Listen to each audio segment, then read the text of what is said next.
There was something off about Max. It wasn't obvious at first. He still wagged his tail when Sarah walked into the room. He still rested his head on her lap while she read or worked late into the night. But there was something subtle. An invisible shift in energy. A shadow behind his eyes. Sarah noticed it one morning when Max didn't come running to greet her as he usually did. For 10 years, that routine never changed. The sound of her footsteps on the staircase would summon a burst of energy from her golden retriever. Paws tapping against wood, nails clicking. Body wriggling with excitement. But not today. Today, Max didn't come. She found him corner of the living room, his head low, eyes half closed, his breathing slower than usual. Maybe he was tired, she thought. Maybe it was nothing.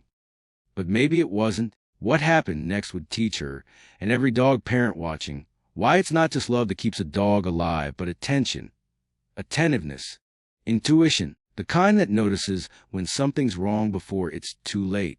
This is the story of 5 subtle, often overlooked signs your dog may need to see a vet immediately. Not tomorrow, not next week, not when your schedule clears, but now, because sometimes what looks like a small issue is a life-threatening emergency dressed in silence. Max's story is not just his, it's also Bella's, Rocky's, Luna's, and perhaps your dog's too. It started with fatigue. That was the first red flag. Not just sleepiness. Dogs love their naps. But fatigue that seemed to weigh Max down like invisible chains. He didn't want to go on walks anymore. The moment Sarah clipped the leash, he'd pull away, retreating to his bed like the world outside no longer called to him. She thought he was just getting older, but dogs don't lose the will to walk overnight. Healthy dogs don't abandon joy without a cause. That was sign number 1, lethargy that doesn't pass. Not the kind where they sleep a bit longer after a play session, but the kind that seems to drain them from within. No excitement, no spark, no tail wag. That's not laziness. It's the body crying for help. Sarah took Max to the vet the following afternoon. By then, he'd stopped eating. The vet ran blood work, ultrasound, the works. Hours later, the call came. Max was in early kidney failure. The fatigue wasn't age. It was toxicity building inside his body. A slow poison his kidneys could no longer clear. Had Sarah waited longer, Max's fate would have been sealed. But fatigue wasn't the only thing that almost betrayed her trust. 2 weeks after starting treatment, Max was improving. He wagged again, ate his meals, even brought Sarah his favorite toy. But then, one night, she heard it, the sound no dog owner wants to hear, whimpering. It was 2 a.m. Max was by the door pacing, tail down. He looked back at Sarah with eyes that screamed something was wrong. He squatted. Nothing came out. He tried again. Still nothing. That was sign number 2, straining to urinate or defecate. When a dog tries to go and can't, it's not stubbornness. It's not behavioral. It could be a sign of a urinary blockage, an enlarged prostate, bladder stones, or worse, a ruptured organ or internal bleeding. In male dogs especially, this can be fatal within hours. Sarah had Max to the emergency clinic. He had a partial blockage, likely related to his kidney condition. If she'd waited until morning, he may not have made it through the night. Sometimes it's the silence between actions that screams the loudest. Max survived. Again, but the next lesson came not from him, but from Sarah's friend Maya. Mia had a beagle named Toby. Energetic, loud, always chasing shadows on the wall. One day, Toby stopped barking, not entirely, but the sound was off, hoarse, faint. Then the cough started. It wasn't constant, just a short, dry hack once or twice a day. Mia brushed it off as kennel cough. Toby had no fever. He was eating, even playing. But something gnawed at her. It got worse at night. She finally took him in. The vet took one look and ordered X-rays. The diagnosis, congestive heart failure. That seemingly harmless cough was fluid building around Toby's lungs and heart. The hoarseness wasn't from barking. It was pressure from the enlarged heart against the windpipe. Sign number 3, persistent coughing or changes in breathing. Not all coughs are dangerous, but if they come with wheezing, hoarseness, or shortness of breath, if your dog seems winded after minor activity, if they pant excessively in cool temperatures, do not wait. Mia caught it in time. Toby's on lifelong medication now, and he's stable, but many aren't so lucky. Some owners dismiss a cough until their dog collapses during a walk. Never assume a dog cough is just a cough.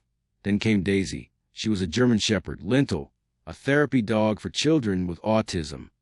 One evening, during a session, she suddenly growled. She'd never growled in her life. The boy she was working with reached for her paw, and she pulled it back. Not violently, but protectively. She hid her leg under her body and licked it repeatedly. Her handler, Tom, noticed the swelling an hour later. No whimping. But the leg was hot to the touch. He rushed her to the vet. Snakebite.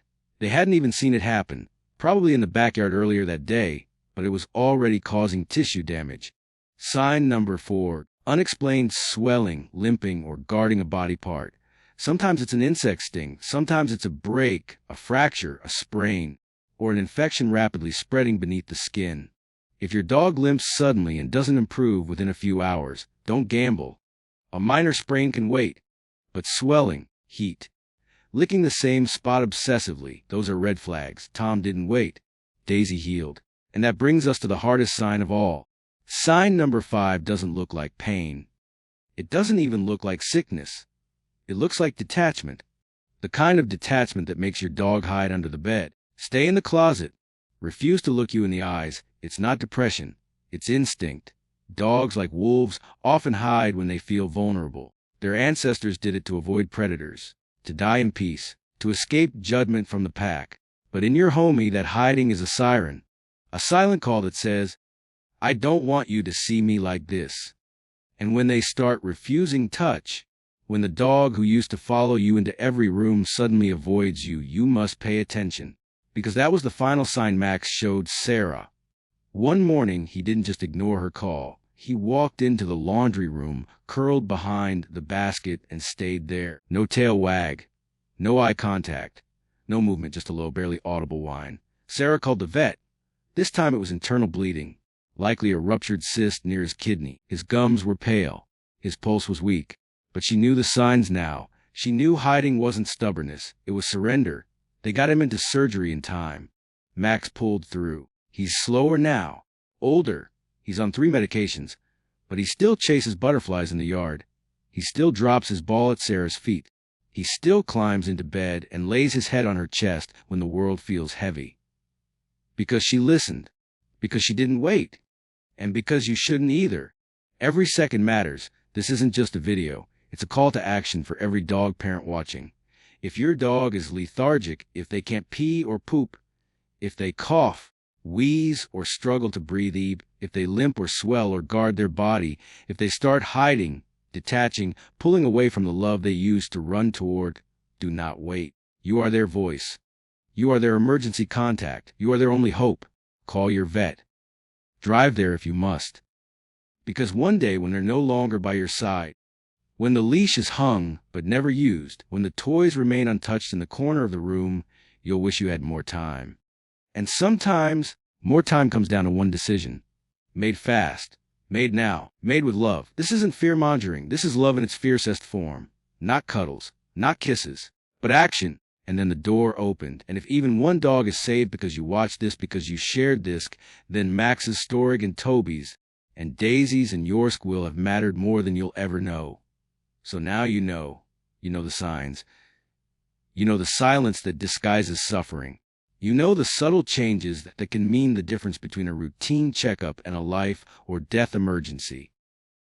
But knowledge means nothing if it doesn't lead to action, because your dog, your loyal companion, your shadow, your protector, your soft place to land, is silently trusting you every single day, trusting you to notice, to listen, to care enough to act even when the symptoms seem small.